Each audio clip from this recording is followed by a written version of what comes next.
I'm not making any money talking these days. Good Christ, Christ, Christ, Christ.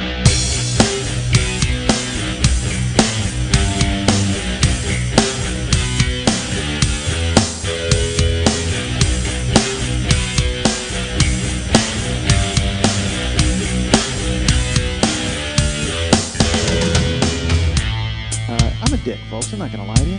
Still am. I guess I am a decent guy because I'm a fucking jerk, and I'm not a jerk. Apparently, I'm a dick. I'm not an awful guy, but I've done so much ridiculous stuff. I'm an awful guy. Hey, what's happening? Mike Schmidt, 40-year-old boy podcast here in the cluttered room of our friend Lily Von Stupp. Already, she's writing. She's scrawling something. I can't see what it is, but I'm sure it's something very important. How you doing, folks? I'm good. Thanks for asking. I enjoy all of your emails. I've been reading them. I've been catching up. I'm not answering them. I mean, you know that. If you've sent me them, you know that I haven't answered them, but I will. I swear I will. God darn it. But I've been very, very busy preparing to pass the torch to Conan O'Brien for this show. So, unfortunately, I have not been able to get to your correspondence. Meetings with Conan's people and getting my staff taken care of and trying to place them all over town. And those are bitching phone calls. Calling up other shows and going, hey, I have a producer who, could maybe use some help since you can't walk. And people are like, wow, what? Why can't she walk? What happened? I go, you don't listen to the show? Come on, it's a huge multimedia event, the Mike Schmidt 40-year-old boy podcast. What's wrong with you? How do you not listen to the goddamn show? And then Lily limps by and makes a face and gives me a thumbs down. Oh, disappointing. Yeah, so I'm passing the torch to Conan O'Brien. I'm excited for it. He did a couple of Tonight shows and decided, you know what, I'd rather get into podcasting. So he's gone ahead and he's decided to table that job. It was his dream job, but you know what? Once you've done it, he hosted it. He hosted it Monday and Tuesday so far of this week. So he's like, I'm done. My dream has been achieved. Time to break ground in a new field. And so I'm passing the torch of the 40-year-old boy over to Conan O'Brien. He's going to come by. First, however, before that, there will be the new Jay Leno podcast will be on the Mike Schmidt Podcasting Network. That's going to be, it's going to air because since Conan's taking over the 40-year-old boy, and that will come out on Wednesday nights, Thursday mornings. The new Jay Leno show on the Mike Schmidt Podcasting Network will come out on Tuesday mornings. So as to steal all thunder possible from our friend Conan and his taking over of the 40-year-old boy podcast. So I want to make sure I do everything I can to make Conan as comfortable as possible and treat him just as shabbily as the NBC network has done to him as well. It's funny. The Tonight Show ended with Jay Leno last week or whatever, and I taped it. Like I TiVoed it all week because it was the final week, and I'm like, oh well, this is a big deal. I'll go ahead and TiVo it, and then I watch it a couple nights, the Monday and Tuesday night, and I realized I fucking hated this show. What am I TiVoing it for? Well, what am I celebrating the end of the Tonight Show? I fucking can't stand it. I don't know because I thought there'd be like surprises and like people and guests and like crazy stuff would happen, and no craziness happened. Just a lot of Jay sticking his microphone into the face of stupid Americans again and again and again, over and over, finding out who doesn't know where fucking Dover, Delaware is. But I honestly, is that television? Not anymore. I mean, well, it will be at 10 o'clock. Jay's going to find even more stupid people to talk to at 10 o'clock. It should have just been, fuck Tonight Show. It could have just been called Jay Talks to Stupid People. That's it. And it's funny, I get beef all the time because, I'm going to defend Jay Leno here, folks. Jay Leno was at one time the funniest man on earth. I know you don't think so. I know you don't believe it. Years of having your soul deadened by watching him try to coax an interesting anecdote out of Cameron Diaz, to the contrary, he was the funniest stand-up comedian in the world. I should say that because, Bill Murray, whatever, a lot of different things will come into play. But for stand-up comedians, Jay Leno was the funniest stand-up comedian in the world for a couple of years, at least. When he would come on David Letterman early on in the run, in like 85, and he would show up, and dude, as great as Letterman was, when Leno was on, it was like this event that you had to watch if you loved the show because Dave made Jay better and Jay made Dave better. And they were just fucking hysterical together. And Leno would come out and do bits. And I'm not going to do the bits now because, again, we're talking 24 years ago. These bits were hilarious. So inevitably, you could say, I could give the bits and you'd be like, that isn't funny. And then he'd be like my friend David who went and saw Reservoir Dogs and went, I didn't like it. Really? Well, kill yourself. How does that sound? Because you're judging it against an entire fucking, literally, we went and saw Reservoir Dogs last year at a midnight movie. My friend David had never seen it. Now, I think those of you who may have paid attention to the show or know who I am a little bit know that I am. That's my favorite movie of all time. I'm retarded enough to where I love it and I could watch it all the time and not care. I know every fucking word of the film. That's fine. And and never mind. I was gonna do lines from the movie, but why should I? All right, so. So he went, and we went to the midnight movie, and I could just see he sat there with a puss on his face, hating it. I knew he hated it the whole fucking time. And granted, we also saw it in a shitty theater. It was in like some rundown grindhouse type theater, and we're eating stale popcorn. I think there was a mouse in my bucket. I'm not sure. There might have been. You remember Mouse in My Bucket? That was a rhyme we all learned as children. I think there was a mouse in my bucket. So early front runner for name of the show this week. All right, so. So David and I go and we watch Reservoir Dogs, and I could just see him sitting there like Buddha-like with his arms crossed, just fucking staring at the screen, hating it, hating the atmosphere, hating the movie.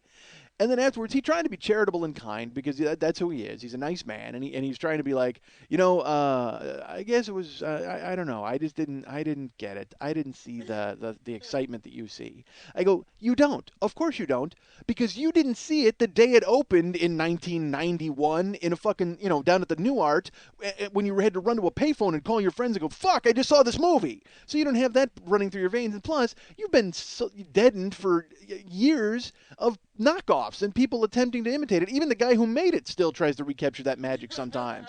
Look, I'm a Tarantino guy, but after Dogs and Pulp Fiction, and I love Kill Bill, and I love Jackie Brown, I love those movies, and I'm going to love Inglourious Bastards, I'm sure. But come on, the day you saw Pulp Fiction in a theater, didn't you walk out of there going, you know what, anything's possible? Seriously, I don't know. We might send a man to the moon someday. Honestly, I think this is going to be fucking great. This movie has changed my outlook for the world.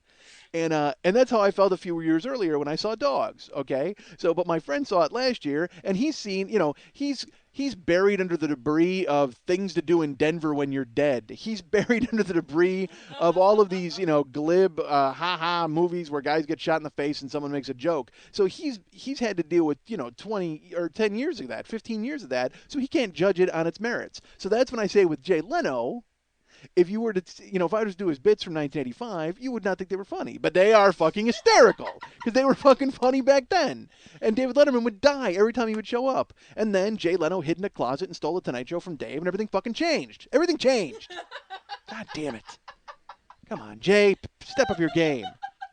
And I tell Jay to step up his game thoroughly knowing that the man sleeps in Scrooge McDuck piles of fucking money. I know that. Whenever you read an article with Leno, he's always like, he's the hardest working man. I haven't even touched my Tonight Show money. I live off my stand-up money, my road money. You've never touched your Tonight Show money. Really? You make $25 million a year for 17 years and you haven't touched it? Are you fucking kidding me? What are you doing? Just burning it for compost? Are you fucking? That's insane. The man doesn't have kids. Jay, you don't have any kids. And it was funny. I used to tell a joke because he would always go. He'd be like, "Hey, here's the thing. I work hard, man. I work on a school night. I don't mind going to work all the time, and that's how I do it." Well, how much do you hate your wife that you don't take any time off, Jay? And again, I love Jay. Jay, I'm sure he's a longtime listener of this show, and I certainly don't want to be angering him.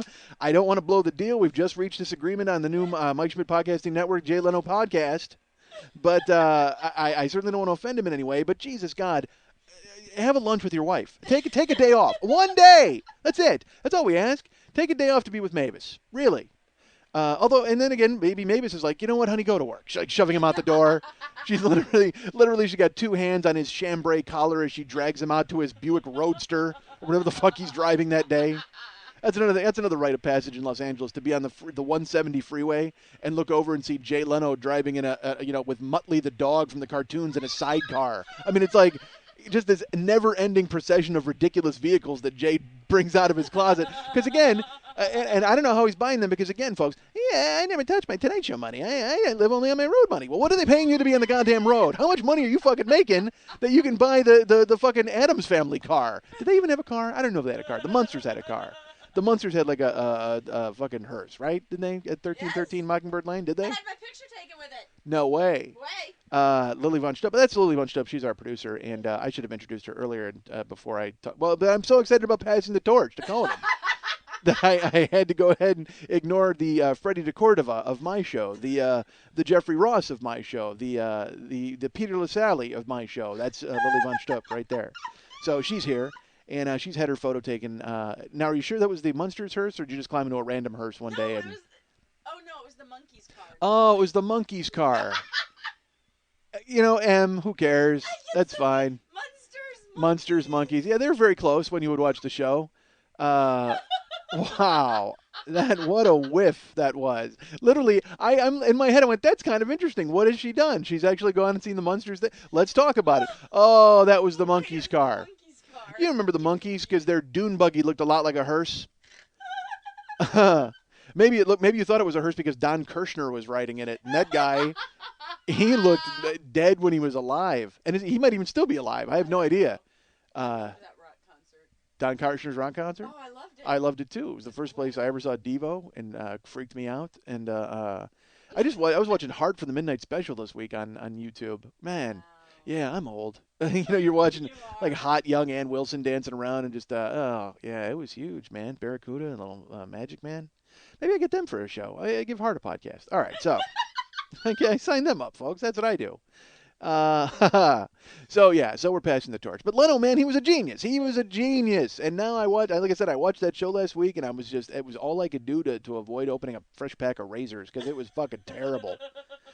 And then in his last show, he wound up he had Conan on, and they were both very Conan was very funny, and Jay was very gracious, and they passed the torch. And in the middle of passing the torch, by the way, Jay Leno is like, look, Jay Leno. Again, I don't even know what I was tuning in for. I don't know what I expected. Jay Leno is Jay Leno. That's who he is, and that show is what it is. He's done that show forever. It's very much a Salisbury steak, green beans, mashed potatoes, and peach cobbler in a foil tray. That's what the fucking Tonight Show is. It's the way it's gonna be. It might change now with Conan. Well, then again, he's leaving now to come over and do this show. But I don't know who they're gonna find to do it. Now, maybe Letterman finally gets it. But Leno. I guess I don't know what I was expecting. So I watched the Tonight Show. It was terrible. I mean, like all the 4 days, it's just Mel Gibson and Billy Crystal, and it's a talk show. Shut up. So the last show, Conan's on, and Jay is passing the torch, and this is the only Jay never lets his defenses down. Okay, that's the whole point. Jay is a show business creature. He's like the Rosie the robot in the Jetsons, who's just moving forward constantly at a show business pace. I don't know if Rosie was really, but she take the robot aspect and put that on Jay Leno. All right, never mind. Horrible analogy. So Jay Leno is just he's that guy. But then in the show where he's got Conan, I'm like, all right, he's actually going to pass the torch now. And it's more poignant because Johnny never did that for him, and Jay never had Johnny on to thank him. It was like this back then it was a huge controversy. Look, folks, if you think Spencer and Heidi walking out of fucking Costa Rica is a big controversy, you should have been around back in fucking 1992 when Leno got the Tonight Show and everybody's like, he didn't thank Johnny his first show, and how come Johnny didn't mention Jay, and there was no torch passing, and whatever the fuck. Who cares? Nobody cares. Johnny's in the ground and Jay is moving on to the new world of podcasting. Everything's fine. So but on the show, Jay was going to do the thing that was never done for him. He was going to pass the torch, and he was going to and so he's there at the desk, and at the end of the interview, and Jay says to Conan, you've been a great friend, and I just want to say that I wish you the best of luck, and you've always been a terrific performer and a great. And he's really letting his guard down and kind of trying to come across to Conan, and I'm probably not doing it justice by doing a bad fucking Jay Leno impression in the middle of it.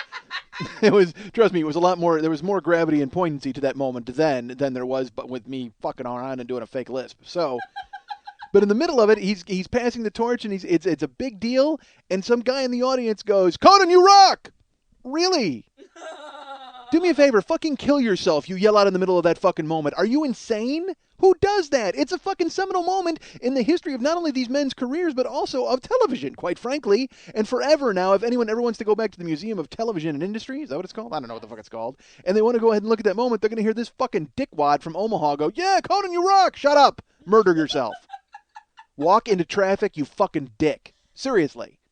Ruining it. So he yelled that, and Leno just went, "Hey, yes, Conan, yeah, you do rock. So anyway, I just want to make sure that," and then they, that's it. The end of poignancy, back to show business robot, and then the torch was passed. So, I don't know what I got for you. I don't know why I even brought it up, but I just I felt like well, again, with both of them coming on board the podcasting network, I felt like I needed to reach out to both of them and give you a thumbnail about them and who they are. And then Leno at the end of the Tonight Show, he did that thing where they have to he gets some time to himself, so he has to recap everything, and he thanked a bunch of people. I actually this is what I was watching for. I wanted to see if he was going to mention Helen Kushnick, who was his original manager, who I guess was kind of a terror, and she had got him the Tonight Show, but then she went a little bananas and he fired her, and then craziness ensued. But he never even mentioned her name. I was surprised by that, and I actually also part of me was hoping he would mention Letterman, but he didn't. I'm being serious. I'm not joking. Because he doesn't get the Tonight Show if not for Letterman. He really doesn't. I mean, granted, he took it from Letterman and there was a thing and whatever else, but he does not get that show if he doesn't do all those shots at Letterman. So I would have liked to have seen him throw out a thank you. And maybe when I sit down with him as we negotiate the terms of his new show here on the Mike Schmidt Podcasting Network, then maybe I go ahead and find out exactly. Maybe I coax an apology. Maybe I get him to mention Letterman on his first show here. Maybe I do that. So that'll be good. That's never going to happen. I've never met them. Jay Leno called me once. He called my house because stupid me, cocky idiot. There was a thing where if you called Jay, he would call you back or he would talk to you. He would take your call. That when this is in 91, 92, when I first started doing comedy, and I called him up. I was in Vegas. And it was the same trip where I went and saw the stripper with the matches on her nipples and in the Valkyrie outfit, and we couldn't stop laughing and got tossed. It was that same trip. He was at Caesars. So I called his room. I just went, hey, this is Mike Schmidt. I'm a comedian from Los Angeles. I wanted to call you and see if you wanted to go to lunch. Because there was a famous thing where if he was on the road, you could take him to lunch. He would go to lunch with local comics or he would hang out because that was his deal. Because, again, he's the nicest man on earth. That's why the affiliates loved him, is because he would show up and he would do all those things. And there's two separate, I got a feeling there's two separate Jay Lenos. Because also, if you've ever seen him be interviewed, like he's been on with Dennis Miller and people like that, and you can see that he's a comic. There's a subversive fuck you side to him that he doesn't put out on the Tonight Show. He told a great story on Dennis Miller about how he was always a guy who would bust his friends' balls. Like he would find the worst thing they'd ever done in show business, and then he would have it for them on tape or something. And he tells a great story about there was a comedian. Was it Bobby Kelton? It might have been Bobby Kelton, and who had done a show. Like one time they all got together for poker or hanging out, and they were like, "Hey, Bobby, what'd you do today?" He goes, "Ah, fuck, I filmed some show called Teen Talk. It was the worst thing I've ever done in my life." He's like, "What was it?" He goes, "Oh, we were on the beach and we're interviewing people like kids, and it was just," he goes, "it was just a disaster." So Leno says time passes. 6 months goes by, and he's in his house. It's like 3 in the morning, and he's dozing off in a chair, and he says the announcer goes, "All right, stay tuned for Teen Talk." Teen Talk, and he immediately jams a tape into the VCR, and then has a poker game party a week later, not telling anybody. And then when they all show up, he puts in the tape and plays fucking Teen Talk for all their comedian friends. And fucking Kelton's like, "Oh, where did you find this?" What a fucking great story. Just you had to see Leno tell it on Miller. Because, again, it was a lot different from him dead-eyed talking to Miley Cyrus. You know what I mean? It was him talking about something that he loved. Like, I'm sure if you talked to Jay Leno about cars, oh my Christ, he would bend your. It would be boring as fuck for you, but he'd bend your ear for like 95 minutes. He'd go on and on about a fucking a manifold, and I'd be like, great. I don't know what the fuck that is, but I'm glad you're enjoying yourself. Let's hope he doesn't make the show about that here on the network. All right, so. Car Talk with Jay Leno. The title's already been taken. Isn't there a Car Talk with Click and Clack or whoever the fuck they are? Wow, you're all right. Well, I'll tell you what, huh? Leno talks cars. Leno talks cars. Leno interviewing cars. I'm going to need a lot less interesting titles from you, and I don't know if it's possible, but I will need them, please. If you could please come up with a list of less interesting things, that would be great. What the fuck is wrong with you? Vicodin. Jesus. How about Leno on Vicodin? That'd be what was I talking about? So anyway, I don't know why he turned into that guy. Does Vicodin do that to you? Does it turn you into like a half a stoner? That's fucking weird. It just makes you feel, it takes the edge off, right? That's what Vicodin does. I don't fucking know. I don't know if it turns you into that. I was, so anyway, Kevin's not on the show, Jay. It's you and your podcast. I see. Who is that? That's Floyd the Barber doing Jay Leno. That's fucking horrendous.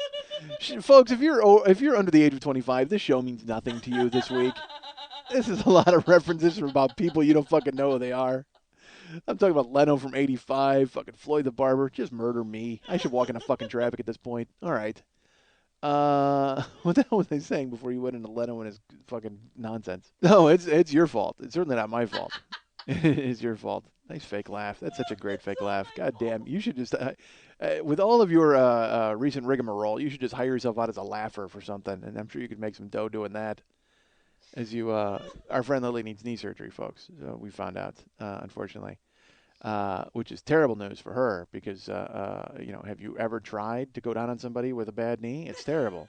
Wait a minute. Or have you ever tried with a bad knee to go down on somebody? Because it's easy to go on somebody with a bad knee because they just lay down. Boy, that made no sense. All right, so poor Lily. Her one of her hinges is bad, so she's got to go get it worked on. Tore the meniscus. I've been told, and I tore the meniscus in my knee like a few years ago, and this is when I was fat, crazy fat, Mike. And the doctor was like, "Yeah, you tore a meniscus in your knee," because my knee was like clicking, and it hurt going up and down stairs and walking. And but I think also part of that was I was 500 pounds. That probably didn't help my fucking knee. And he said to me, he's like, "Oh yeah, you tore your meniscus." And I'm like, "Well, do I need knee surgery?" He's like, "Nah, it should fix itself." Thanks, doc. And part of me thinks he just didn't want to fix the knees of a huge fat dude. You know what I mean? That's like fixing the starter in a 1964 Gremlin. I mean, it's like I don't even know there were Gremlins in '64. I don't know. Again, this is a topic for Jay Leno and Jay Talks Cars on his podcast. So once he gets on there, that was I swear to God, that was something else I was talking. Oh, I was talking about how he ended his show because a lot of people busted his balls. Because I said I want to see if he talked about Helen Kushnick or Letterman, and I got to admit I also wanted to see how he was going to handle it. And people were upset like he didn't cry, and people were mad that he didn't. Dude, fucking look, Jay Leno is a Boston Irishman. The last fucking thing you're ever going to see out of him is emotion in any way. I'm willing. He's one of those guys who I picture him doing a lot of punching his dad in the arm, like that kind of stuff. You know what I mean? Like I'm sure his dad. He never saw his dad cry or weep or crying and weeping the same thing, right? Probably. I don't know. It depends on what kind of mood I'm in. So he he did this thing where he had a tribute and he brought out all the kids that have been born to cast members of the Tonight Show. And online people were saying it was awkward and stuff. And I didn't think it was, man. I thought, again, what did you want? Did you want him to start blubbering into his chin? It's not going to fucking happen. He's going to go out there and do he is true to who he is. That's what he is. He's a fucking hardcore Boston Irishman who's got a blue collar work ethic. The last thing he's going to do is cry in front of fucking 20 million people. But I'm here to tell you, that's all going to change on his podcast. So he is going to go ahead and open up to you people, share his fears, share his delights, and make sure that you understand that this is a new Jay Leno in a new medium. Podcasting. A waste of his time. A waste of all of our times, quite frankly. Let's be honest. Folks, this show is a dud. I'm not going to lie to you. This show is normally they take shape. Normally there's like some fun banter up in the beginning, and then there's a story and a hook, and things wind up fixing themselves in the long run. And not so much this week. There's a lot of just me talking, and wound up seizing on something that was a tangent, and then continuing to go on that tangent, looking for something to cling to, and no, it was like climbing up an ice mountain. That whole run you just heard about Leno, like I'm grasping for purchase the entire time, and I'm not getting any. So let me go ahead and just post-apologize for the first half hour of this show. Is it half hour? I don't have a clock on it, but Lily's usually very good at keeping time. But we're at 23 minutes? Oh, that's even better news. Folks, well, that's good. At least I only wasted that much of your day. At least I only wasted that much time out of your lives. I came here ready to do a show. I was all ready. I was bound and determined. I knew what I was going to do. And then I ran into the buzzsaw of Lily Von Stupp giving me the rundown of what's happening with her, and I was just like, oh, I gotta just jump off a bridge. This is not good. I feel awful. I mean, I wish I could help you. I mean, she hurt her knee, as we all know, as I've mentioned, and now she needs knee surgery. And look, folks, she's a dancer. That's her deal. She's a dancer, a romancer. I'm a Capricorn and she's a Cancer. Folks, this is what I'm saying to you. She saw my picture in a music magazine. Look, anytime I can do Kiss lyrics, I will go ahead and throw them in. That's how I work. I love Paul Stanley. All right, so uh, so now she's all fucking ruined. Now she's laying in a bed that's got even more junk in it. It's just whatever. I'm trying to, and now she wants a dog. Like she's all like into this. She went and saw Up. I have not seen Up, folks. I made the glorious choice of seeing Drag Me to Hell instead last weekend, and because my wife wanted to drag me to Up, and I said, you know what? Instead, why don't we go see this monster movie that I've been told by someone I trust is good? That trust has been eroded. There was nothing really wrong with Drag Me to Hell. It was okay. The first 20 minutes or 25 minutes are awesome. But then there's just like nitpicky stuff. I'm too old to go to movies. I can't go anymore. I sit there like going, well, wait a minute. Like you always hear that cliche of the person going, wait a minute, why did that happen? Hold on a second, why did that happen? Well, I know why it happened, but there's no explanation for it. That's the thing. It's like in Wolverine. Wolverine is killing all these people. There's not an ounce of blood spilled. Not one drop of blood is shown. Dude, this guy's got razor sharp adamantium claws coming flying out of his goddamn arms and slicing people to ribbons, but nobody bleeds? Are you fucking kidding me? Not one person? Awful.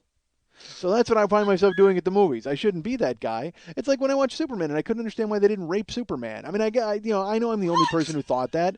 I've talked about it on here a million times. In Superman Returns, Superman loses his powers and these four fucking hard-ass criminals from the yard are beating the shit out of him and hammering him when he has no powers.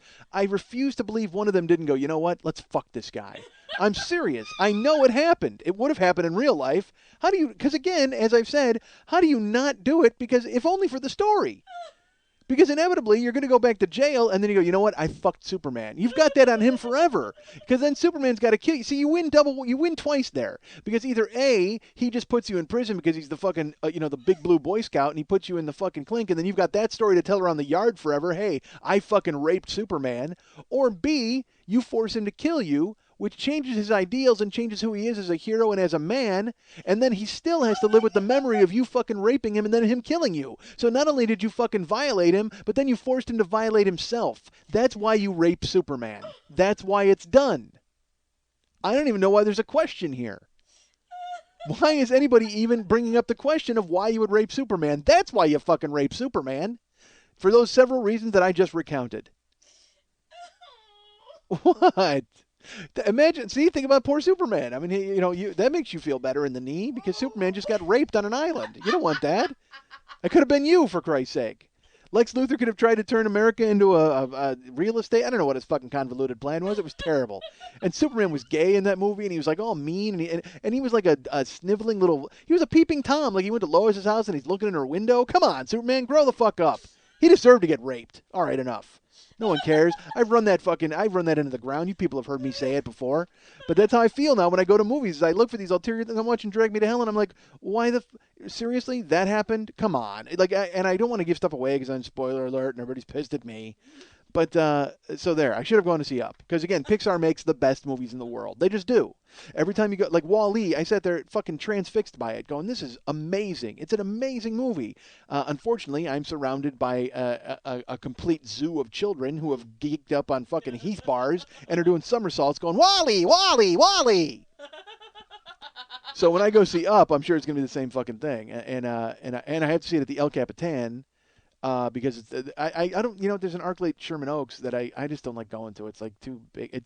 Their theater is like narrow and deep, so it's like watching a movie in a Hitchcock hallway. Does that make any sense to anybody? Like it's just because it's not like the big screen and then you're there. It's like this long, like how they're in the movie when they'll show a person in the foreground and then everything gets long behind them. It's a Hitchcock hallway, and that's what it's like. That's what the ArcLight Sherman Oaks is like. It's like watching a movie in a Hitchcock hallway. All right. So I don't want to see Up there, but I have to go to the El Capitan. And if you go to the El Capitan, you got to sit through this fucking floor show that Disney has put together, where like Pocahontas comes out and sings a song and hops around on one foot, and then Tarzan shows up, and it's all that nonsense. Which I actually went to. I went and saw Tarzan at that theater at the El Capitan, and I'm on the aisle. This is Fat Mike, really Fat Mike, like crazy fat. Oh my God, what's happening, Mike? And people, there's a floor show and a dance. And then the live performers, actually come out into the aisle of the theater. Now, I'm sitting on the aisle with my friend Karen. You may remember her. She's my wife. And And I got my glasses on because when I go to the movies I wear glasses. So I'm sitting there, and these people are dancing in the hall, like in the aisle next to us. It's like da da da da da da da da da da da da, and they're doing like elbows and everything in the da da da Michigan rag. They're dancing or whatever the fuck they're dancing to. So I'm sitting there, and it's just like, yes, can we please get? Because I was seeing Tarzan, the animated Tarzan, because this is when Karen worked for Disney, and she got company passes or something, so we went. Why am I justifying seeing Tarzan? Fuck you. I see cartoons. All right, so. Yeah, I went because I wanted to fucking go. Fuck you. I wanted to see Rosie O'Donnell be an ape. So and I mean, I'm sorry. I wanted to see Rosie O'Donnell be an animated ape. So, so I'm sitting there on the aisle, and literally next to me, like Charleston, yada ba ba da dee dee dee, and there's a guy dancing. He's right next to me, and I'm sitting there with Karen. I'm not looking at him. I'm just looking at the stage, waiting for the interminable fucking dance number to end so I can see Tarzan. And I'm telling you, folks, out of nowhere, I'm not looking, out of nowhere, I get fucking jacked in the head. Hard. I mean, punched hard in the side of my head from the aisle. And what it was fucking Alvin Ailey next to me is going off, and he's yada da Charleston do do do do do do do elbow to fat guy's head. He swung his elbow and jacked me, and I'm not. And you're probably thinking, well, Mike, he bumped into you, and grow up. Okay, he hit me so fucking hard, my glasses flew off my head and landed in my wife's lap, and literally like a boomerang frisbee effect. My head got hit, and then they had enough time to do like 3 or 4 rotations through the sky, and then landed on my wife. And it was this weird thing where all of a sudden the cobwebs clear quickly, and I look up, and the guy's he's still like yada da ba da da, and I can't. Again, I should have never told this fucking story because this is a visual punchline. Okay, so he literally, I will try to convey it as best I can in words. He's dancing. I look at my wife. She's got my glasses. Looks at me, and I shook my head, and I look over at the guy, and he's like yada da da da da da da da. Stops, looks at me, shrugs. Oh well. And then continues to dance. Ba-da-da, ba-da-da-da-da. Like, there's no I'm sorry. There's no let's stop this dance number. I may have just fractured someone's skull. No, it's boo-doo-doo, doo-doo-doo, shrug. What are you going to do? That's what happens when there's live entertainment. Sometimes somebody gets punched in the fucking head. And I get, what I should have done, quite frankly, and unfortunately I don't do this because I'm not a fucking girl. I should have acted like I was dead. Like I should have gone down, slumped in my chair like I was shot, and made them carry a fat guy out to an ambulance and give him the fucking Heimlich, whatever the fuck they needed to do to get me some money from the Walt Disney Company. But instead, I get that weird thing where I take a shot and I'm like, fuck, I'm gonna fucking kill somebody. And because I was so surprised, like I didn't, nobody expects to go get a drive-by done on him in a fucking Walt Disney film. Quite frankly, nobody expects to get punched in any theater. Let's be honest. I mean, unless you're talking during the film, at no time are you thinking you're going to get a shot to the temple. It's not going to happen. But sure enough, man, I mean, this guy jacks me, continues his dance, looks at me, shrugs, like, oh, well, and then, Bunny hops off behind the fucking stage, and they start Tarzan. And I look at Karen, I go, that guy hit me in the fucking head. And she's like, what do you mean? I go, he was dancing, and then he blasted me. I mean, and she's like, are you okay? I go, I think so, but I got an egg. Now I got an egg opening on, like, above my temple, like, on the side of my fucking head. Like, I got a big knot. And Karen felt it. She's like, wow, he really hit you. I go, yeah, he hit me. My glasses flew off. And then the movie starts. And I'm waiting patiently for this fucking jagoff to come out and say he was sorry, or send me a complimentary popcorn, or a fucking ice pack, or buy me some dibs so I can put them on my head to get the fucking swelling down. Dibs are like ice cream bonbons that are like bite size, whatever. So, because now everybody's like, what the fuck dibs? Why would you put that on your head? Because they're cold and frozen. But literally nothing at all. Movie plays, nobody comes out and says anything to me. And again, I should have gone down like I was shot. And if he was a kid in the head, that's on the paper. I mean, it's like literally like the Los Angeles Times comes out and it's like a tragedy befell the Disney crowd today as a little boy lost a tooth when he got elbowed by Baloo the bear from Jungle Book. I mean, then it's a story. But instead, fat asshole gets jacked and nobody cares. Disappointing.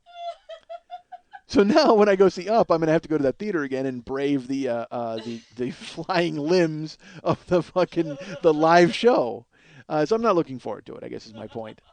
But Lily saw Up and loved it, and Karen really wants to see it. And here's why: because in that commercial for Up, because I don't watch the commercials, I saw one trailer. This is how I do it: I see one trailer, and then I'm done with the hype because I don't want to know anything about these movies. I just saw a trailer for Drag Me to Hell. They showed a trailer for a movie called Armored. It's Matt Dillon, Lawrence Fishburne, and they're armored car guys, and they arrange like a heist. There's a heist that's going to happen. Right there, that's all. That's all you should know. Okay, they should show you like some stuff, and then there's like a heist, and then. But I know the entire movie. Like from the trailer, you're watching it, and I looked at Karen, and I go, I would love to see that because I love Matt Dillon and I love Lawrence Fishburne, but quite frankly, that just spelled out. It was like Lakewood Terrace, that movie with Samuel L. Jackson, where he's like the mean guy who lives next door to the interracial couple, and he's a cop, but he's. Dude, I didn't see it, but I can imagine. I know, and Obsessed. Literally, all of these trailers, you see the entire fucking movie. In Obsessed, it's Beyonce versus the white chick, and then like they wind up in a fight, and they go flying off of a banister, and all this stuff. It's like why would I go see it? You've given away the entire goddamn film. So that's why I watched one trailer, and then that's it. I want to know nothing about it. So in Up, there's this dog, and he is I don't know anything about him. All I know is in the commercial he has like a voice box, and his name is Doug, I guess, and he's like, "Hi there, my name is Doug. I love you," or something that's going on in the ad. See, all right, that's what I'm dealing with. You hear, Lily? That's who she is. She loves that dog, and Karen has not even seen the movie yet, but she's seen the commercial, and because he's like, I love you, squirrel," and he looks off in the distance. It looks like a great bit. I can't wait to see the movie because again, Pixar makes fucking genius films, but I don't know if I want to see it because now Lily can't stop talking about how much she wants a dog because of that movie. My wife sees the commercial and she's like, I want a dog now. But the thing is, my wife has always wanted a dog. It's like nothing new. You know, she can use Up as an excuse, but she's wanted a dog the entire time we've been together. And unbelievably, we've always lived in a place that didn't want dogs. Wonder why that is. That seems like a shame. That just seems like bad planning on our part. It certainly seems like bad planning by one of us, anyway.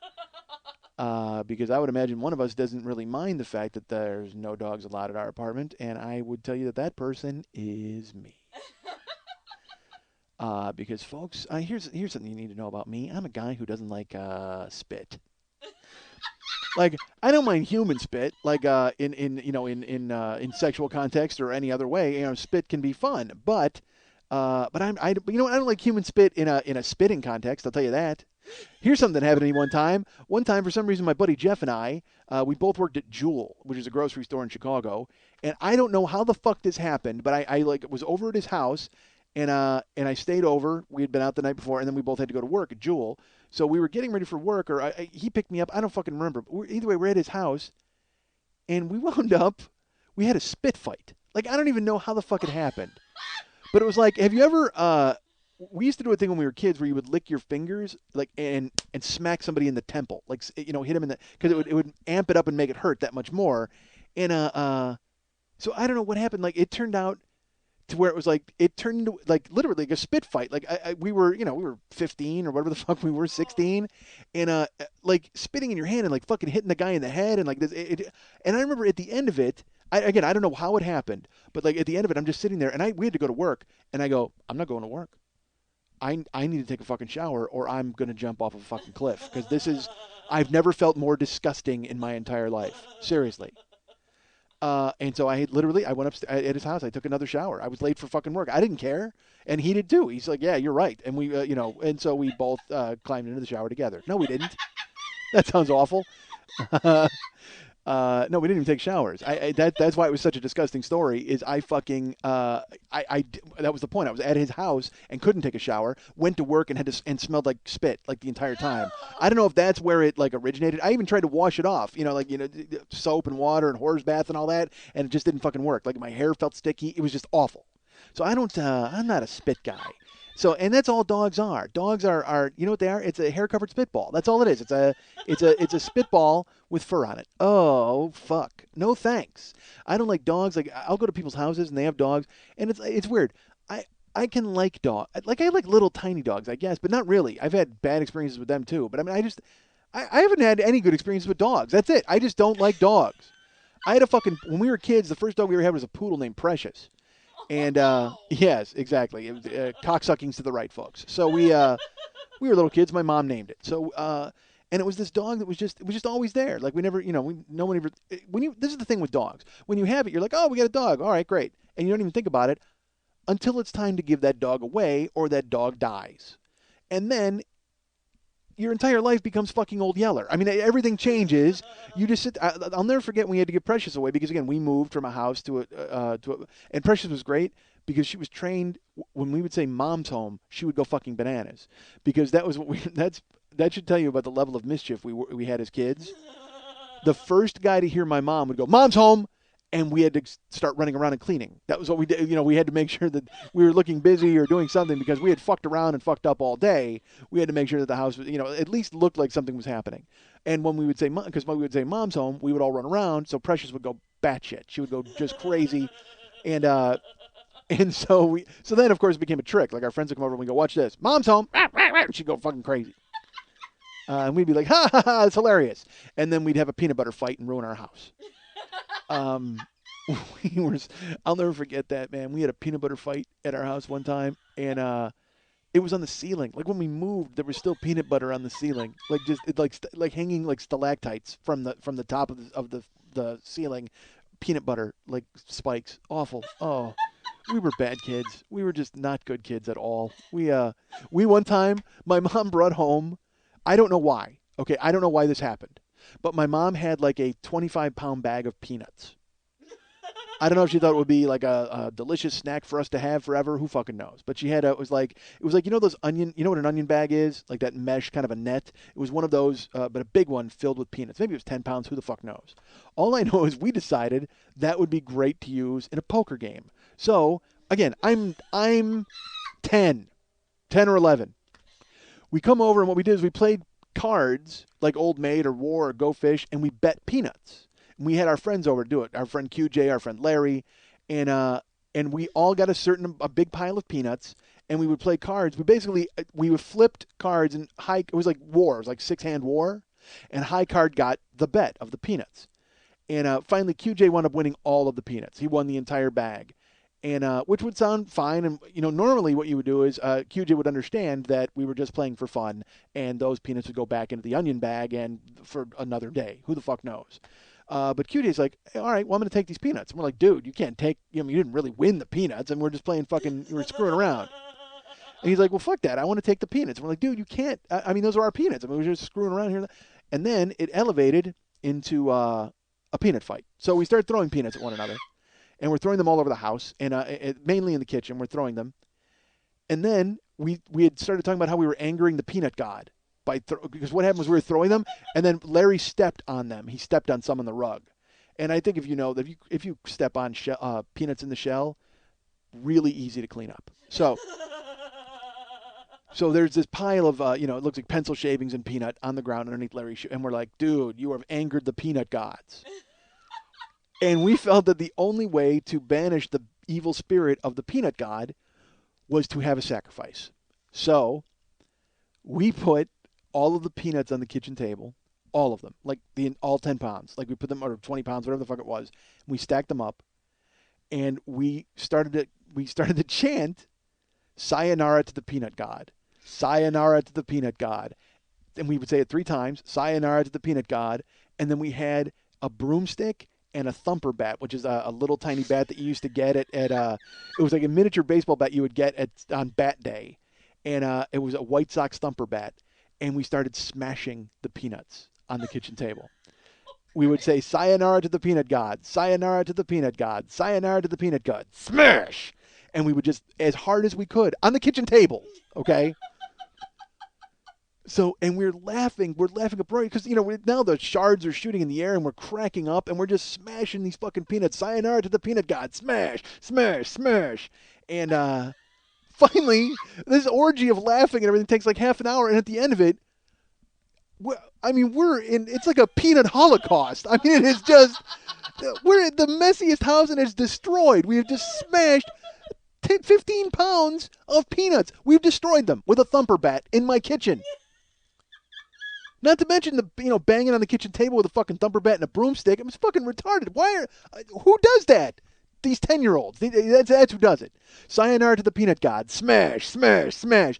And we're knee deep in. It looks like Lone Star Steakhouse blew up. Like, I mean, it's just nothing but fucking shelled peanuts and shards. And it's all over us too, because again, they're flying in the air. So we're coated in peanut shards. Like, it's all over our arms and our fucking shirts, and we can't stop laughing. We're just like, this is fucking hilarious. And we're smashing the peanuts, and then we're going, oh man, what? Oh no, what did we do?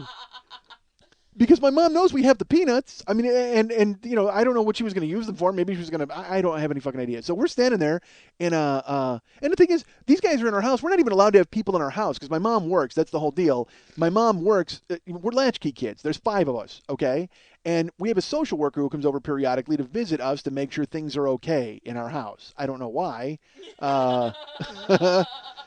So we're not even allowed to have people in the house. So we were sayonara to the peanut god, smash fest. We're laughing our asses off. We're covered in fucking peanut shards, and there's crack. We can't stop laughing. And then we're like, "What the fuck did we just do?" And then my brother goes, "Mom's home,"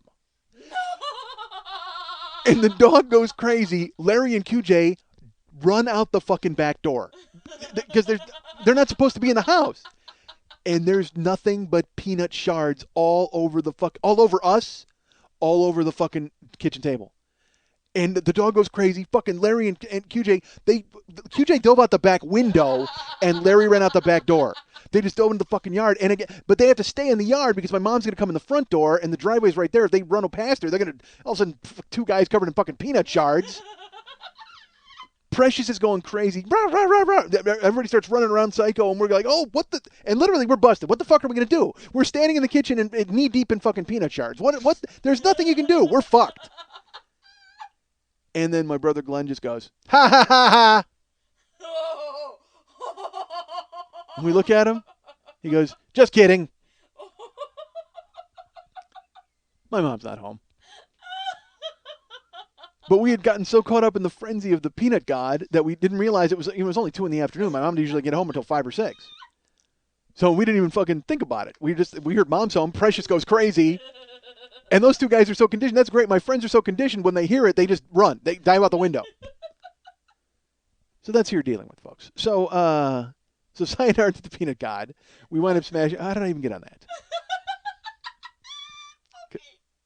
Because of Precious. But how did that lead to the peanuts? I don't know. All right, so because I wanted to tell a story about mom's home. All right, so I guess. So I don't like dogs. Let's put it that way. So then we move, and we have to give Precious away. And I mean, there's 5 boys and my mom sitting in a Pinto. Okay, my mom had an orange Pinto, and with it was my mom in the front seat, and Lenny, my brother Lenny, in the front seat with our youngest brother Scott on his lap. And in the back seat, it's me and Glenn, and Andy sat on the hump between us. Andy had to ride on the hump of the Pinto. We were disenfranchised and poor. All right, so, but we had to give away Precious, and my mom went, gave her to her hairstylist or something, and we were just, God, I don't know if I've ever been that hurt. I mean, I have, obviously, when you wind up breaking up with people, but that's the thing. You wind up breaking up with people, or you wind up having someone die, and it hits you that hard, because Precious to us was just a nuisance. We had to feed her and give her water and whatever, and we made her say mom's home. But then when you have to give her away, it's just this weird change in your life. It's such a complete difference because she was just always there, and now she won't be, and it doesn't mean anything. Again, she's just a dog, but then because that's how I feel now. I always piss my friends off because I'm like, look, they'll have a dog, and I'll go, so get a new one. Like when they lose a dog, they're like, what do you mean get a new one? I'm like, dude, it's like lighters or sunglasses. Just get a fucking new one. But I say that as a guy fully aware of the pain and how much it hurts, and maybe that's why I don't want to get a dog. You know what? Maybe I don't want to have to deal with the fact that inevitably I'm going to have to give that dog away because again, we're talking about a guy with abandonment issues as it is. The last thing I want to do is bring a dog into my life and then get attached to it and then have to go, you know what, this isn't working out. I don't like spit. You're gone. But also but that does play a big role in it, man. Because I don't like spit, and I don't like, because I love dogs, sort of, and then but then when I can go away from them, if it lived with me, it'd be different. Because we had other dogs, Let's put it this way: I want Precious back. That's all I want. You know what I mean? If I can get that dog back, that's fine. Because I just want, because we had a big dog too. My mom also got another dog that someone had, and we named him Rocky. So Rocky was living with us with, this is after because Precious had been gone. So we had Rocky. And Rocky, we went out, and Rocky wound up deciding that because we weren't around, he could do whatever he wanted in the house. And what he wanted to do more than anything in the world was shit. So we walk in the house, and I mean, I'm not kidding. It looked like remember when the Cat in the Hat came to the house and he stacked up everything on top of itself? That's what Rocky made out of shit. Like he built Shithenge in my house. That's what it was. It was like the craziest. It was Easter Island. It was Easter Island, but of shiest. That's what it was in my goddamn house. It was just this pile upon pile. And I mean, like really crazy raw. It looked like a stack of firewood. And then 3 of them in different rooms. Like, I mean, he just went off. I mean, I don't know. I don't know what the fuck he had in him or what he ate. I honestly, I was wondering, like, did he break out and eat like a woodland creature or something? And then, because then literally he gets bad dog, and then we got to clean it up. This army of 5 young boys who then have to fucking put on hazmat suits and clean the rug and, scrubbing bubbles and whatever the fuck and scoop it up. And also it reeked. I mean, I don't know what the fuck it was that he had going on, but it was just the worst smelling. I thought, honestly, maybe he had eaten a baby. Because you know how baby shit smells so bad? Well, I got to imagine shitting out a baby and having the baby shit be your shit would be even worse. So that's what it was. I mean, it was just that kind of a foul stench. And he kept it up. Like, this happened all the time. We'd go to school and come back. And I mean, dude, listen to me. The first time you step in shit barefoot, that's it. Not only do you not want a dog, you want to murder all dogs. Like, you're like, you know what? Let's just put these dogs in a concentration camp. That wouldn't be a bad idea, right? We can all get on board with that. I'm going to go ahead and get a weird haircut and a small mustache, and I'm going to start telling the kids in the brown suits that we need to start building pens to keep these fucking dogs in. That's what we need to do, goddammit. Because I just, the second you step in shit barefoot, you're like, that's it. Yeah, seriously. Anything with 4 legs dies. That's it. That's just, I decreed it. It's over. But that's what happened with Rocky, man. So my mom understood this, and, we weren't as attached to Rocky as we were to Precious because, when we gave Precious away, it was like 5 people in a Pinto literally crying for an hour as we couldn't understand why this was happening, but it had to happen because we were moving. When we gave away Rocky, it was just trying to find an isolated place far enough away to where nobody would see us letting him out of the car. Aww. Yeah, that's what my mom decided to do. My mom went, you know what, this dog's not working out. I guess she decided not to go to the pound or give it away to anybody. We drove out to a field and let it go. And I say it fully because I was not attached to Rocky at all. And I honestly, I was like, well, Mom, this isn't going to work because inevitably he's going to shit help. And people are going to see it from the sky. And then he's going to shit our address and they're just going to bring him back. Believe me, he's capable of it, Mom. He's definitely capable of it. But that didn't matter. My mom let him go at a farm. And she's like, it's better for him because someone will find him and want him. Really? That happens a lot. So then, by all means, let's drive to the most isolated place we possibly can to make sure somebody finds him and wants him. Literally, my mom put this dog in a space shuttle and shot him into the sky and went, don't worry, someone who loves him will find him. Really? Who's that going to be? Some guy from Mars? Give me a fucking break, Mom. You're basically, you don't have the courage to kill this dog, so you're letting him go. That's fine. We get it because again, I've stepped barefoot in shit. You could have let me cut this dog's throat and bathe in its blood, and I would have been all for it. You don't need to make an excuse to me about why you've let the dog go. Don't worry, somebody will find him who loves him. Sure they will. I hope it's somebody who's in German porn. Because then they are definitely going to love this dog. He's got everything they need. Quite frankly, we should have taken him to Germany, and we could have sold him in Germany. Because they got the bestiality, you got your Shiza videos. That dog he would have been a fucking superstar. That dog would have been the Rin Tin Tin of German porn. Fucking dogs. See, that's why. It's like Precious, I'm sad, and it's like I get you to get that feeling, but then you're like, Rocky, fuck you, Rocky, go away. Who cares? Get hit by a truck. That's fine with me. And I can't even imagine him getting hit by a truck because it would look like a shit pinata just exploded. It would look like the bathroom at the video store I worked at 900 episodes ago. Maybe that's what happened. Maybe he was looking for me. Maybe he fucking followed me to Tahoe and he snuck into that bathroom and he just fucking went off. And that was his way of saying, you know what? I know what you did last summer. That's what that dog was doing. That dog showed up and shit a message that I would never forget. That dog knows what I did last summer. All right. That's funny. That's fucking great. All right. This episode no longer a dud, folks. There you go. Saved by Rocky and Shithenge. It was a dud for a long time, but then I saved it. I'm not a dog guy, folks. I got to tell you, I'm not a dog guy. And it was funny when I was a kid. Once, I had neighbors across the hall. No, this is when I had an actual house, townhouse, and these neighbors asked me to dog sit for them when they went out of town, just because I was like, I lived directly across the street from them, and they were like, well, he's old enough, so he'll come in and feed the dog, water the dog. So I had to go over to their house and meet. Their dog was named Donna, which I think is the worst name I've ever heard for a dog. But whatever. Come here, Donna. What? Don't you want to? I had a Precious. I had a Rocky. I had to deal with a Frito. There was a dog named Frito. All right, I'll tell you about Frito in a minute. All right. I don't even know. All right. Yeah. All right. So I meet Donna. And I go to meet to the house, and they want me to dog sit. So they actually have me spend an hour over at their house with them so the dog will get used to me. Well, I have to give this dog medicine. I have to give this dog food and water. And this dog is almost blind. Like Donna is blind in one eye and almost blind in the other eye. And they show me where Donna will go. Donna will always go into the master bedroom and go underneath the bed. And I have to coax Donna out of there.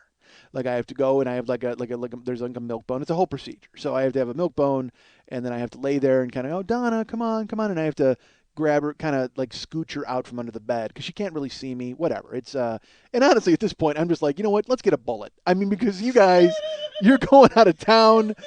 What if I'll do you all a favor. I won't feed the dog for 2 weeks. How does that grab you? Because I think we're all going to come out ahead in this deal. Even Donna wants to check out at this point. She's just laying under the bed to die. She doesn't want Fatty from across the street to go, here's a milk bone. I'm a stranger. She doesn't. Then again, she doesn't fucking know because she can't see. So I spend the time. I get to meet Donna. So then they're going to go out of town. And they're like, all right, so just come over and feed the dog. And I got to go over twice a day and feed and water the dog. I'm like, great. I'm happy to do it. So I go and I get the first day. Donna's under the bed, and I'm like, "Oh, come on, Donna," and she won't get out from under the bed. I'm trying to coax her, and I'm trying to reach under and get her to scooch out, but she won't, and she's kind of whimpering a little bit. So they're like, if that happens, just hang tight, and eventually she'll come out. And so I said, okay. So I'm hanging tight, and it dawns on me that I'm in their master bedroom. So as I'm waiting, there's a bedside, like a little nightstand, and I go through that. And, I start looking around, and I find some pictures, and I find some birth control. And, as a kid, you're just like, wow, rubber. You know what I mean? Like, that's like a big deal. So I go downstairs, and I figure, well, Donna's not coming out. I'll go ahead and look around the house. So I do, and I go downstairs, and I'm in their kitchen. And I start looking through their cabinets, and I look through their fridge because this is me, folks. I'm that guy. I don't mean to be that guy, but I'm a snooper. I'm like I like that kind of thing. It's weird. It's like a spy thing. To this day, I love going to bed like in the morning and hearing people outside. Like it's like I'm spying on them. I don't know why. I just do. So I don't know what that says about me, but there you go. So then I go downstairs in their house, and because I had not been in the basement, I go down in the basement. They have a ping pong table. And they have a big screen TV. Now, this is like 1983.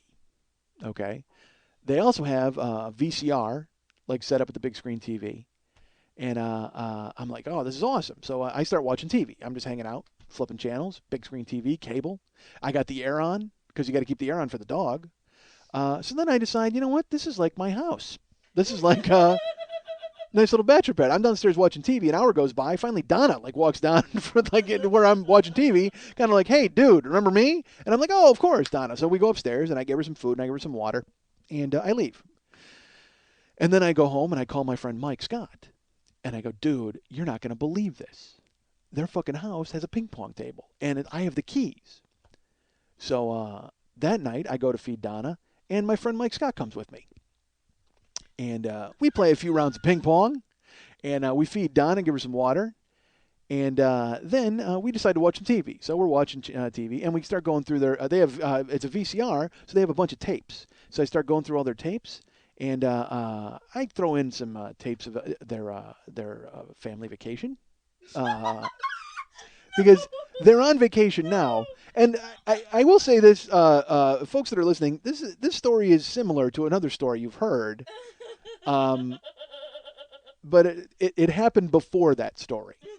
So let's look at this as my training ground. This was my like remember when Buffalo Bill killed Benjamin Raspail in Silence of the Lambs, and they found his head in a jar with the moth in his throat, and Lecter said it was the fledgling effort of a killer.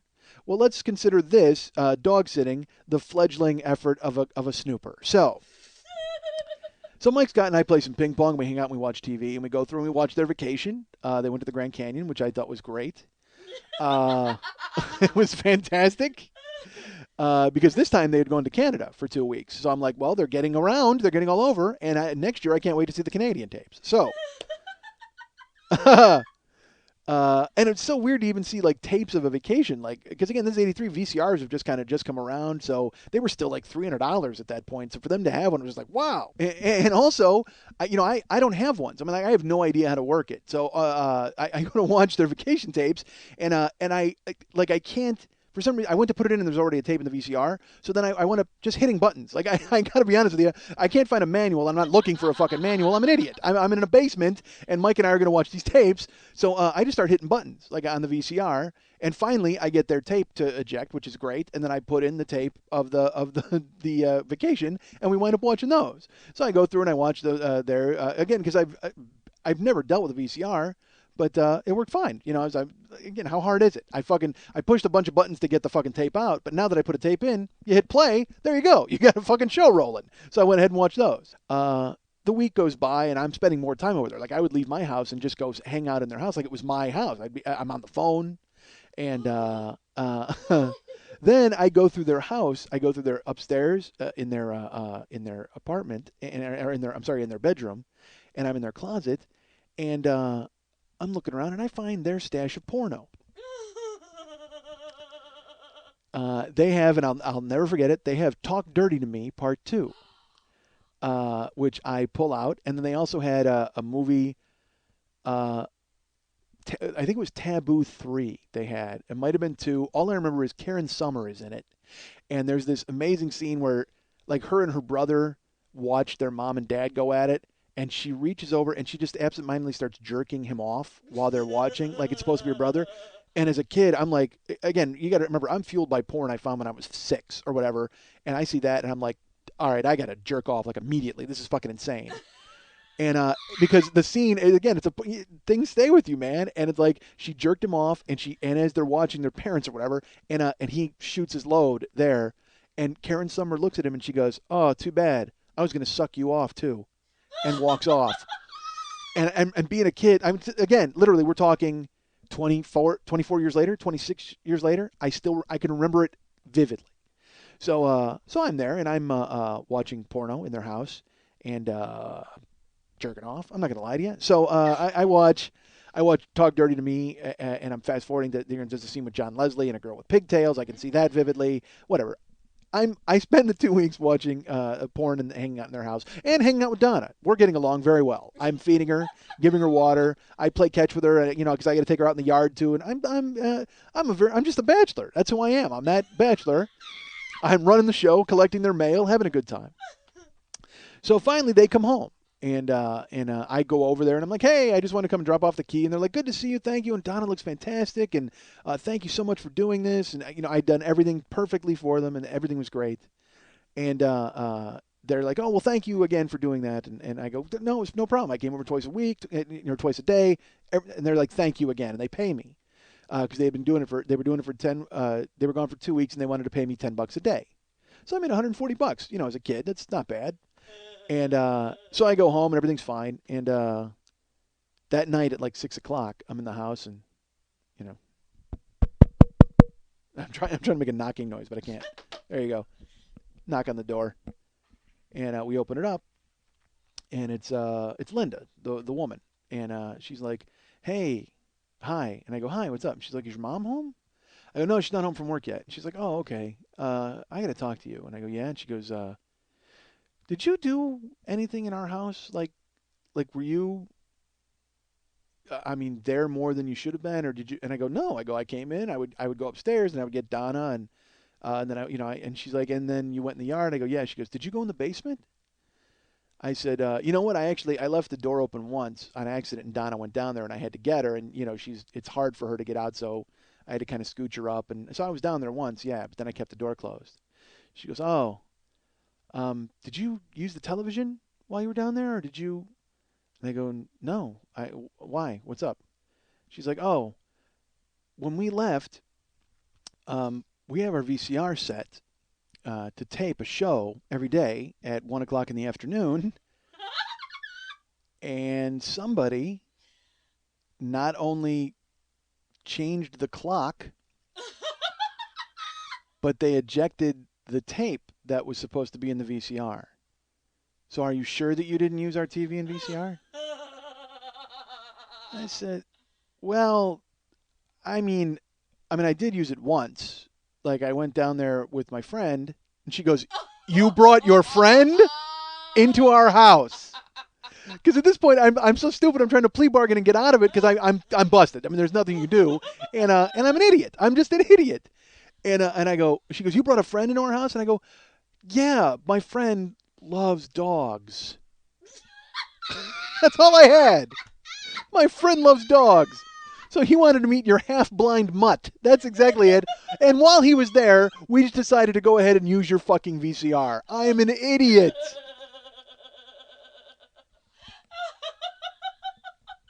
And she says, you have no idea how angry I am at you. And I said, I'm so sorry. Because, again, we didn't really know them. They didn't know my mom. It was just, like, weird they even asked me, which doesn't, explain why I should abuse their trust at all. Of course not. But she's like, well, she goes, all right. She goes, we can handle this two ways. She goes, I can talk to your mom about it, or you can just give me the money back. And I said, hold on. Went downstairs and I got the money and I gave it all back to her because I don't need my mom to know that. Seriously, I don't need my mom to know that I was jerking off while the half-blind dog whimpered under the bed upstairs. I'm like, yeah, Ma, seriously. Listen, you got to understand. Donna's a pill. I mean, she's going to hide under the bed. So what else can I do but go through this family's closet, find their stash of secret porn, and then watch it and jerk off in their basement 4 or 5 times a clip? Because, again, I'm 16 and I am fucking loaded and ready to shoot at all goddamn times. Terrible. So believe me, it was worth the $140 to avoid having to have that fucking conversation with my mom. I'm not good with dogs, folks. I'm not. I'm not good. Where are we at? Well, God, this is long now. It turned into a long show. But I was going to talk about Frito. I got to talk about because I can't break up dog stories. Like I got to do that. I got to do it now, folks. I'm sorry. We're going. Alert your local affiliates. We're going long tonight. After that dud of an opening, I got to make up for it. So I apologize. But I'll make this a short story. So I don't do well with dogs that are mine or with dogs that I have to watch. There was a time where I was living with this woman named Kathy, and she was real nice. We got along great, and I really enjoyed having an affair with her in her own house under her husband's nose. That was bright. I'm an idiot. So this is the woman who I went to the pie eating contest with. All right, so she used to have a dog named Frito, like he was a little Chihuahua, and this is like a little, and she would carry him around like we would go out and she would carry him. It was long before Paris Hilton and everybody had their fucking dog living in their purse. Kathy would carry her Chihuahua everywhere, And I liked Frito, but he was like a little. He like sneeze and he'd run around. I mean, as long as he was small and he didn't bother me, that's fine. But Frito was he was a horny little fucking dog. I mean, he was constantly rubbing up against stuff and doing that thing where they put their balls in the rug and then drag themselves across. You know what I mean? Like and I'd be like, why don't you fix Frito? And she's like, no, because that would take away his spunk. And I'm like, exactly. That's exactly what it would do.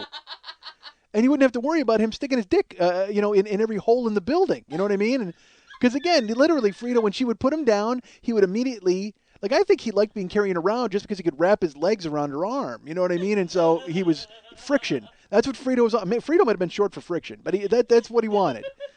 So Frito, he would do that thing where, like I said, he would like squash his balls down and then use his front paws to drag himself across the rock. So it was like, all right, he's having a great time.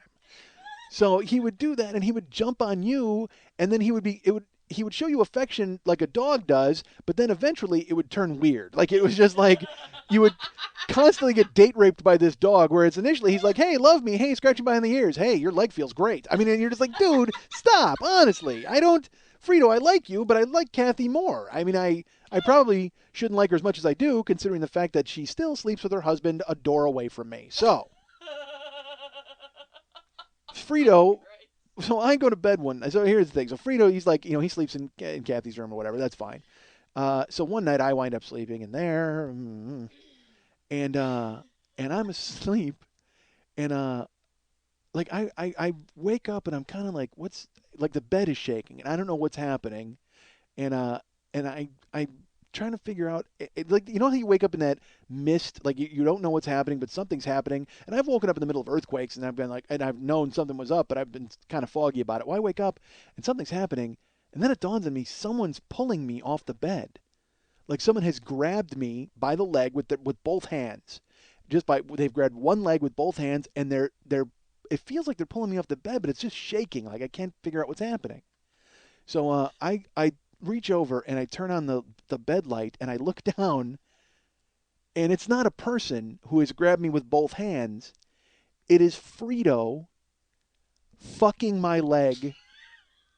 And I mean, like, not even like, oh, this might be fun. I mean, Frito has her front paws wrapped around and his bottom paws wrapped around, and he's just fucking going to work on my leg as I sleep. I mean, it's not even, because sometimes dogs will they'll hump your leg and you're like, oh, well, I mean, that's, down boy. He's fucking going bananas. Like, how they drag their balls along the rug? Well, he's literally, there's not even a word for it. He's fucking my leg. His dick is hard and he's banging it into me. He's fucking hammering me. And his little body, it's like from my knee to my ankle, he's around my calf and shin, hugging it with his front paws, hugging it with his bottom paws, and just boom, boom, boom, boom, boom, boom, boom, just going off.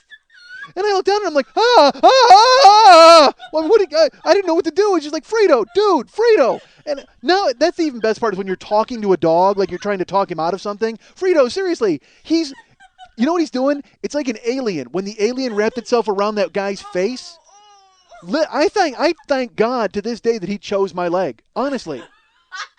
Because Frito could have face fucked me in my sleep, and then I would have been the host for like a little Frito. Like an alien, that's what happened. The alien wrapped around that guy's face, and then he was a host, and it deposited eggs in his throat, and then the alien burst out. Fucking Frito could have face fucked me, and then like a week later, we would have been having dinner with Yaphet Kotto, and a puppy burst out of my fucking stomach.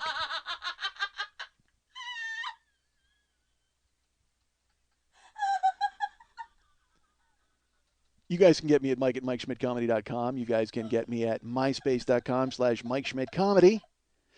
Remember the Year One download sets and Skull Pie t-shirts are available at MikeSchmidtComedy.com/store.asp. Remember that we got the YouTube channel, the 40-Year-Old Boy YouTube channel, with all sorts of ridiculous video that means nothing to anybody. So go ahead and check that out. And you know what? Maybe I'll demonstrate Frito's technique for you, because like and you know what? And I'll do the shrug from when the guy fucking blasted me. See, this is why we have the 40-Year-Old Boy channel. It's a companion piece, folks. This week it will truly be a companion piece. So remember to go ahead and Facebook me and MySpace me and become my friend in both of those places. And also go find Lily Von Stupp in both of those places and become her friend. And also remember that the Monday Night Tease is every Monday night at the 3 Clubs on Santa Monica and Vine. 10 o'clock show. Go ahead and check out the Monday Night Tease. Go see our friends. Who's in town this week? Where is it this week? There's out-of-town people? Yeah, we have Diamond Minx from Canada, and we have an entire troop of girls from New York. An entire troop of girls from New York will be here, and then Diamond Minx from Canada.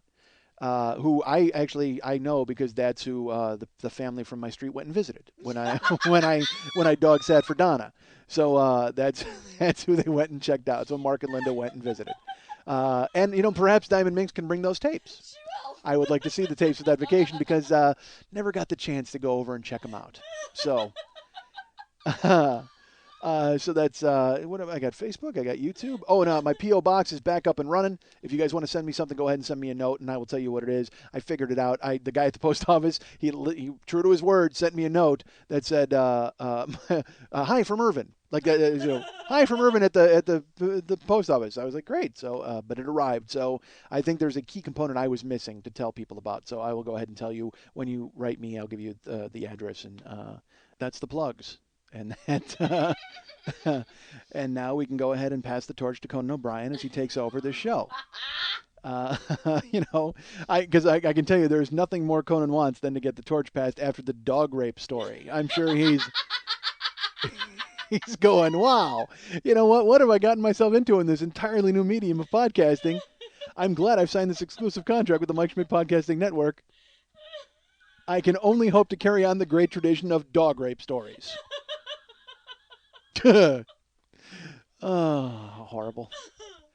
All right, I'm going to go now because I'm also following very closely the plane crash in Brazil. I think we all have been following that story because you don't know about it. Really, that's funny. Lily's like, look, I have a bad knee. What the fuck do I care about a plane crash in Brazil? It's a crazy story because the plane crashed, but like they couldn't find it. Like they found debris after a while. But I was talking to Karen, and I guess there was a 3-hour delay. Like the plane took off, and then they lost contact with it, but then they didn't try to search for it for 3 hours. And Karen's like, why would they do something like that? That doesn't make any sense. And I said, because it's fucking Brazil. I mean, it's a third world country, for Christ's sake. The place is the rainforest. They probably got monkeys as air traffic controllers. They don't fucking know anything. Literally, this plane is like, it's a plane from Rio to France, and the plane's in the air, and it's like, by the way, we've been hit by lightning, we lost our electricity, and the air traffic controller went,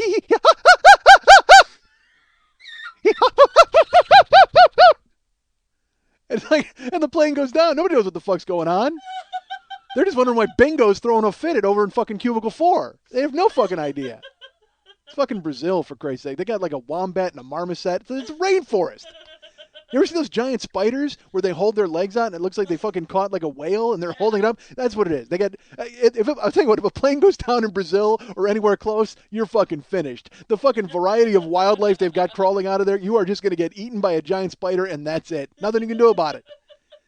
I'm fairly convinced, like in the rainforest, they have a tribe of Draculas, like vampire dudes who just live there and eat shit. I mean, seriously, it's Brazil. Have you ever seen anything from Brazil and thought, wow, that's great? No, you haven't. Seriously, except one thing, women's asses. That's it.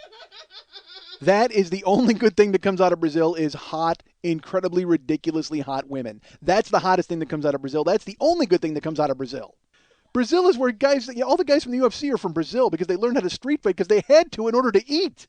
Any clips you ever see from those shows that are like banned on television or anything are always from Brazil. You don't want to go to Brazil. My little brother, he rented it once and he put the tape in. He looks at me and he goes, dude, don't go to Brazil. And he hit play. And there's like hostage crises where like a guy's holding a baby and the cops shoot him in the face. Like literally, babies are collateral damage in Brazil. You don't want anything to do with it. They invented the fucking Brazilian wax. That is not a good place, folks. That's the first place on earth where they went, you know what, why don't we pour hot wax on our balls and whip the hair out? Yes, let's do it immediately. Although I don't think they weren't balls. I'm sure it was a woman who was like, hey, let's do it. It started with a lady, I would imagine, right? It had to. But yeah, Brazil's not a good place. The plane goes down there, you're fucking finished. There's not even, that's why I didn't search for it, because they went down and they went, oh, fuck it.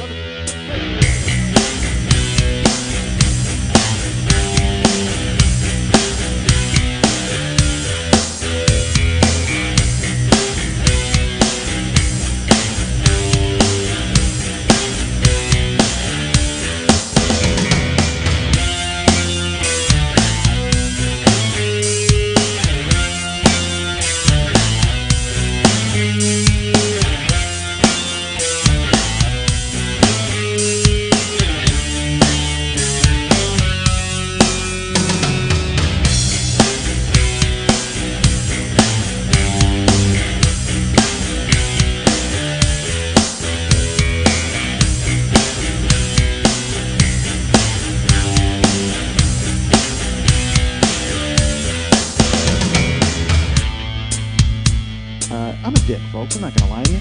I'm a decent guy because I am a jerk, and I'm not a jerk. Man, I'm an awful guy. I'm not an awful guy. I am not a good guy, but I don't think I'm a bad person overall. So, and go ahead and by all means judge that. I'm kind of a jagoff. I got no future. What am I talking about? But I am a jagoff. And I'm not a jerk. I'm a nice guy. It's just, I guess I have jerky tendencies. I've done so much ridiculous stuff, and then I wonder afterwards, I'm like, man, how come I don't hang out with anybody? Here's why, because you're a dick.